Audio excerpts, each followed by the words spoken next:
So you said that Jesus takes the punishment that we would get otherwise, and that also that Jesus' death is satisfying justice in the same way that once a prisoner has fulfilled their sentence, they can't be held in jail anymore, in the same way that Jesus can't be held dead anymore. What I'm wondering is, in order to satisfy justice, if we take the punishment, we go to hell for eternity. Yes.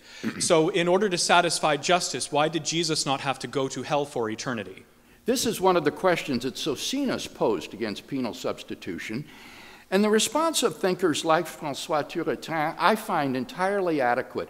He would say, in virtue of the worth of Christ's divine person, that what he suffered, though not in duration the same as eternal damnation, is in intensity equivalent to it, and therefore fully satisfactory of divine justice. He experiences a bereavement of full fellowship with God and the beatific vision and full felicity with God that he's enjoyed from eternity.